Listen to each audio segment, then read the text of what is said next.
A renewed advance in Mideast tensions, a renewed rise in inflation, and renewed concerns about private credit. Brent crude futures back up around $98 a barrel, and there you see your 10-year yield rise of about 5 basis points here on the day.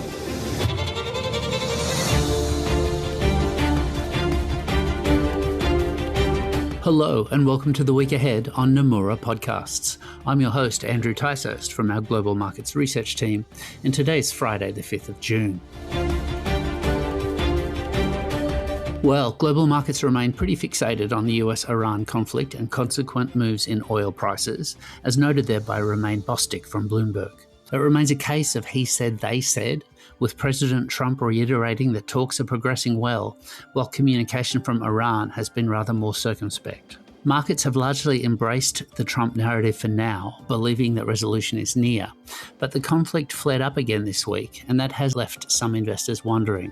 And with some questions again being asked with respect to private credit, with Bloomberg noting that Swiss-based Partners Group was capping withdrawals from one of its funds, we have seen a wobble in US equity markets this week after a pretty stellar run.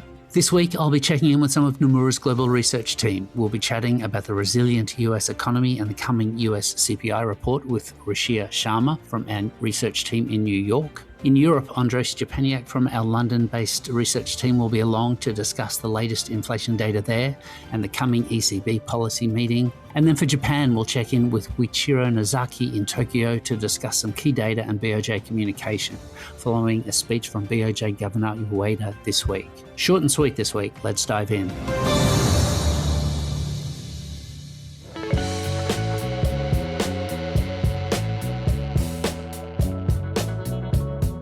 Okay, so let's get going. We'll start with the US, and I'm joined here by Rashia Sharma from Nomura's New York-based research team.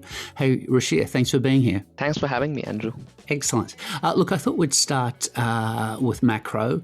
I know the US team there has been describing the US economy as resilient, which is pretty good, of course. And there were some ISM surveys out this week. Did you see that data as consistent with your general story? Yeah, we definitely agree with that. So we got a lot of data this week, and the main message from this week's data is that the US economy still looks resilient, even with various headwinds from all the uncertainty, inflation concerns, and the conflict in West Asia. So as you said, we got the ISM Services Index, which moved higher in May, and that was above both our and consensus expectations. The details were also positive. So we saw that business activity remained solid. The demand indicators that we closely follow, they were up. And the survey highlighted that 17 industries reported growth in the month versus 14 previously. So the softer spot was employment as the index inched downwards, but looking at the details, so firms were actually holding hiring flat over the month, but there were few signs of layoff. So again, that's broadly consistent with what we are seeing in other labor market data. So what we're seeing is that labor markets, they aren't sharply reaccelerating, but it still looks stable. And JOLTS, ADP, and even claims data, they've all been relatively constructive. Again, looking at other things, we also got the Beige Book, which presented a similar story that a lot of districts, they reported growth. And so that's why we think that growth and labor markets, they are pretty solid. Another theme that's appeared from the services survey and the Beige Book is that price pressures are building. And it's not only energy-related price pressures, but we are also seeing a pickup in freight costs, construction material costs, and even some of the firms mentioned that labor costs are rising. So overall, this is a point of concern that we have elevated inflation and we have price pressures building up from various sources. Okay, got it. Good one. And look, Rashia, if we head north of the border and look at Canada, it's quite a contrast, isn't it? Canada's been pretty weak, and we've got the Bank of Canada policy meeting next week too. What could we hear from the Bank of Canada?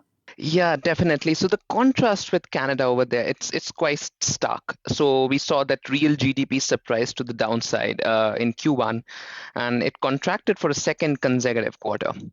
So this is what we technically called a technical recession. I'd say that we wouldn't overstate the recession label. So GDP data can be noisy, and again, to really characterize something as a recession, you typically want to see more duration, probably more breadth across sectors, and more depth in the decline. And that's not the case in Canada yet. Definitely, growth momentum is softening. You have domestic demand that's weakening, but it's not a recession. So we don't think that the BOC is likely to put excessive weight on this. For that matter, this week we heard the senior deputy governor Rogers. She made a similar point, saying that the fact that we need to put the word technical in front of the recession suggests that we should not overreact to it. And in fact, she pointed out to a couple of indicators that suggests a growth rebound ahead. So again, though we are not flagging recession, we'd say that risks are skewed to the downside for growth. So we have seen that growth in Canada that's remained tepid, primarily because of all the US-related tariff uncertainty. And then starting the year, businesses wanted to invest more. They were telling us that they're planning to hire more, but then you had the Western Asia conflict. So that further led to some softening in growth. And that's why we don't have an all clear.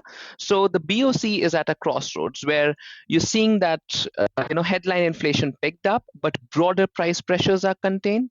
You're seeing that labor markets are softening, growth is weak, and at that point of time, so the BOC definitely doesn't want to hike, but they don't want to, given that their policy rate is towards the lower end of the neutral range estimate, they want to caution against calls for easing.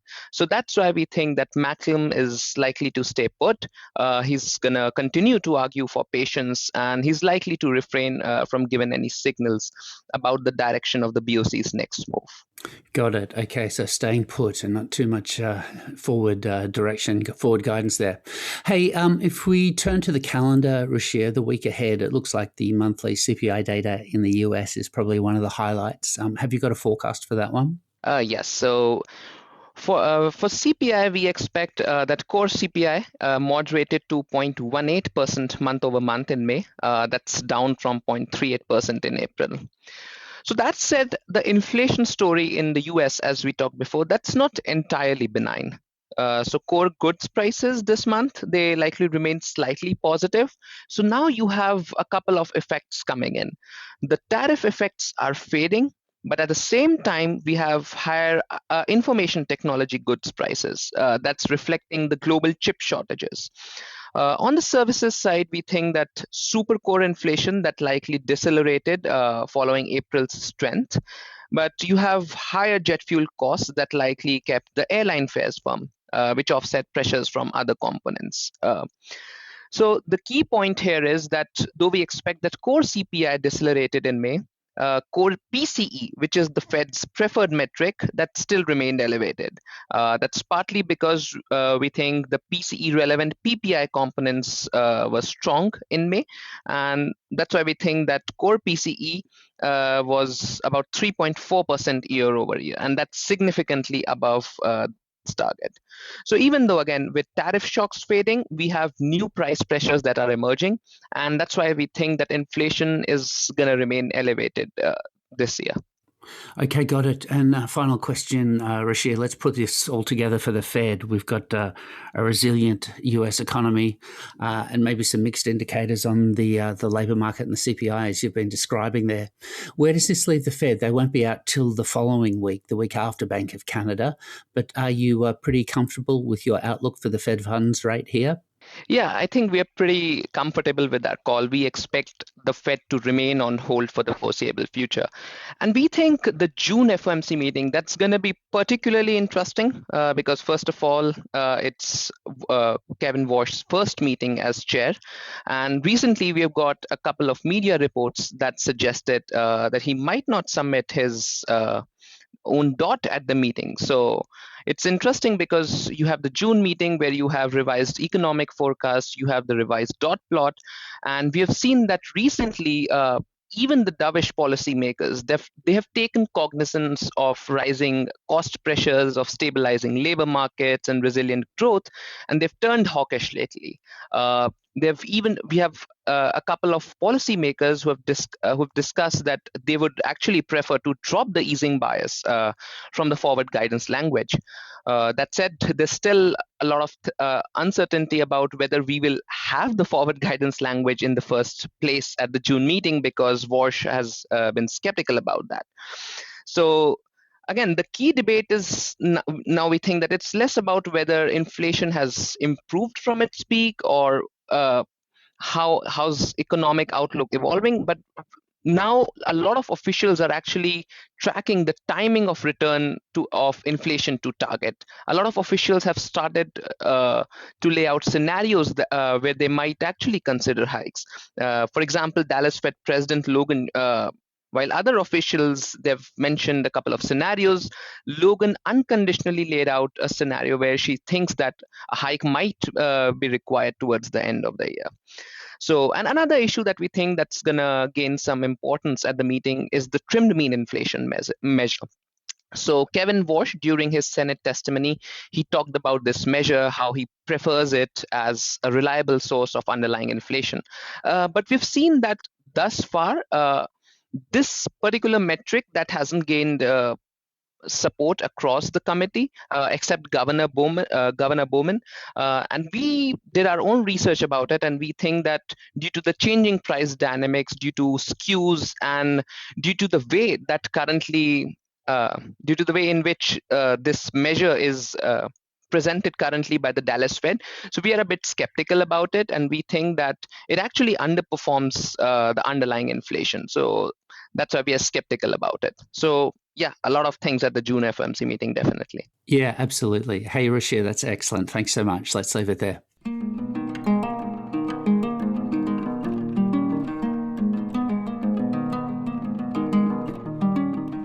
Now, hopping over to Japan, let's get the latest from Wichiro Nozaki from our Tokyo-based research team. Nozaki-san, thanks for joining us once more. Now, we had this week a speech from the BOJ Governor Ueda, which was much anticipated, and that's leading us into a BOJ policy meeting in the middle of the month. Can you share some thoughts with us on that speech and the BOJ outlook? On the first point, at the time of the BOJ's two most recent rate hikes, the bank effectively signaled rate hikes in advance through speeches by the governor or deputy governor.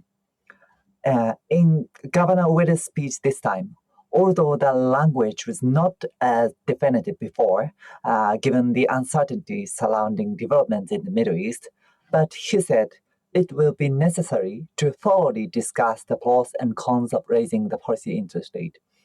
The market took this as preparing the ground for a late hike, and pricing has risen to around 90%.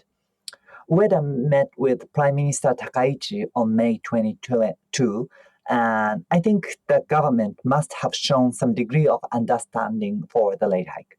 Otherwise, he would have communicated in a way that would have lowered market expectation more clearly. As for the second issue, the reduction in JGB purchases, the BOJ has already decided on a plan through March 2027. In his speech, Governor Ueda pointed out that the functioning of the JGB market has been improving, while repeatedly using the phrase stability in the JGB market. It is uncertain that purchases will be stopped in April next year, but I interpret his comment as implying that tapering may be halted some time in the near future. Okay, good one. That's very clear. Hey, now turning to the economic data, we did get wage statistics out today, Friday, the 5th of June. What did the data show there? April is the first month of the fiscal year, so wage revisions for the new year begin to show up. The spring wage negotiations broadly resulted in wage increases similar to last year's, but since they cover less than 10% of all workers, wage statistics are a useful way to confirm whether broader wage gains are continuing. The year-on-year growth in base pay for full-time workers was more or less flat compared with March. We still need to see May figures, but at this point, we think that this year's wage increases appear to be same level as last year. They are not strong enough to heighten inflation risks, but they do support the BOJ's continued rate hikes. Okay, understood. Yeah, so strong enough to be consistent with the hike we're looking for. Got it. And then, Nozaki-san, finally, on the calendar front, next week we'll see some revisions to Q1 GDP growth data. I did want to ask about the growth side of things. What could that data show? We expect the second estimate of GDP to be revised down to an annualized 1.4% quarter on quarter from 2.1% in the first estimate. The main reasons for the downward revision is capex. The second estimate used demand-side capex there, which were not available for the first estimate, and these showed negative quarter-on-quarter growth. However, capex continues to show relatively strong growth. There is no need to interpret the negative growth in the first quarter as a sign of a shift in the underlying trend. Monthly capex indicators, such as machinery orders, remain strong. Okay, good one. Thanks so much. Let's leave it there. Thank you. And finally, just a couple of quick highlights for the broader Asia region. In China, we'll receive fresh trade, inflation and credit data. Our team expect headline inflation to rise further in May to 1.4% year over year and producer prices to jump more sharply to 4% year over year, while they expect the pace of credit growth to have eased. In Korea, where we see the central bank becoming more hawkish and now set to deliver 3 25 basis point rate hikes, we'll receive an updated reading on the labour market, and we have the unemployment rate there dipping by 0.1% to 2.7%. And then finally, in Taiwan, we expect pretty phenomenal growth in imports and exports to have continued in May, with annual growth of around 37% for both, driven by semiconductor imports and the AI and tech boom.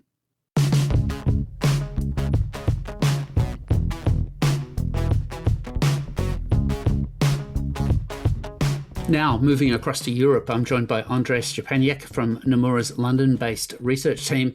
Hey, Andrei, thanks for coming back on. I thought we'd start this week on the inflation front. Europe's had some CPI data out and some inflation expectations data out this week. Is there anything interesting in that data worth highlighting? Hey, Andrew, it's always a pleasure. Look, in terms of the data we had, so firstly, talking about the inflation expectations data, that was for the month of April. I think the key interesting thing there actually is that essentially from a consumer perspective, the shock hasn't yet worsened. So if you recall correctly, the March data saw a meaningful jump in the 3-year ahead median inflation expectations, and likewise you saw an uptick in the 5-year ahead. So essentially the 3-year ahead went to a level above that in March 22, and the 5-year ahead went to essentially the highest in the series history. This is the March print. Then the April print we got in the most recent vintage of data didn't really change all that much actually. So from a consumer perspective, obviously you had the initial shock, but the shock hasn't really progressed. There wasn't much inertia, unlike back in 2022. So I guess that's the sort of first interesting thing from that perspective. The second part of the data you spoke about, the May inflation data. So we've seen obviously headline HSCP inflation, that rose. In terms of core inflation, that also rose as well. In part, you had base effect, but also in part, you had sticky or stronger services inflation. And so if we start thinking about what central banks are most concerned about or thinking about at the moment is you had the direct inflation impact from the Iran shock. We saw that come through already in March. And obviously that sort of proceeded further in the April and May prints. But then in the April print already, we started to see some indirect inflation effects. So essentially spillovers from the energy shock or the Iran shock onto core goods prices and services prices and food prices. So essentially non-energy components of the inflation basket. And that carried on in the May print. So we're sort of seeing a broadening and a strengthening of the Iran shock onto the inflation basket. Okay, got it. Yeah, so higher inflation in March and expectations, yeah, just so critical, and spillovers too. I guess this sets us up for the ECB meeting. Inflation's obviously a core focus for the ECB, and the ECB will be out on 11 June. I believe we are looking for a rate hike there, Andre, but what else should we be looking for? Look, as you say, we're forecasting a rate hike in June. The ECB really is going to raise rates, in our view, as a signaling exercise more than anything else. Essentially, the ECB certainly at this stage, the ECB has spoken about different types of shocks that a central bank may have to face. One whereby they can sort of look through it because the impact on the economy is not that meaningful. One whereby they have to have a forceful and persistent response because actually the shock is so big, it results in inflation deviating from target in a significant and persistent way, like we saw back in 22, for example, in response to the European energy crisis, where the ECB had to raise rates to 4% from minus 0.5%.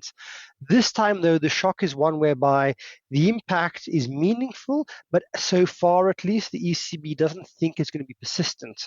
And so that's one where you sort of have to recalibrate policy, essentially as a signaling exercise, because it's from the ECB's own words, it's a challenge for consumers to understand a central bank a reaction function that does not react. That's actually the wording Madame Lagarde used at the ECB Watchers Conference on the 25th of March. Now, in terms of what else to look for, it's also a forecast meeting. So not only do we get an update of the baseline forecasts, which we do expect to see a increase in the inflation forecast, certainly for this year, but it's a question of where will the ECB have inflation in Q4 2028. And we think it'll probably be around 2%. Our house view is that the ECB will raise rates twice, so we have June and July. And Lagarde did say very clearly at the April meeting, her wording was, we have two interest rate hikes embedded into our projections, and therefore markets know very well our reaction function, essentially signaling as close as she could that the ECB will raise rates twice. The question now is, after they raise rates in June, will they raise rates again in July, as we think, or will they take more time to raise rates again? Okay, got a good one. A lot to think about there, and those new forecasts coming too. Thanks for highlighting all of that, Andre, and I hope you have a great week ahead. Thanks, Andrew. A pleasure as always, and I'll talk to you soon. Okay, so there you have it, our views on key developments, major market themes, and what to look out for next week. This podcast has been written by Andrew Tysest and the Global Markets Research team, and edited and produced as always by John Dalton, who is both talented and patient. Thanks, John, and thanks for listening in, all. If you did enjoy this podcast or would like to hear more, please like and subscribe to Nomura's podcasts on Apple, Spotify and SoundCloud, or wherever you get your podcasts. And if you have a moment, please leave us a review. And as we always say, it would make our day if you could press a few buttons and share this podcast with a colleague or a friend. For more, log on to nomurakonnects.com to keep up to date and to keep on listening. Thanks, goodbye for now, and see you next week.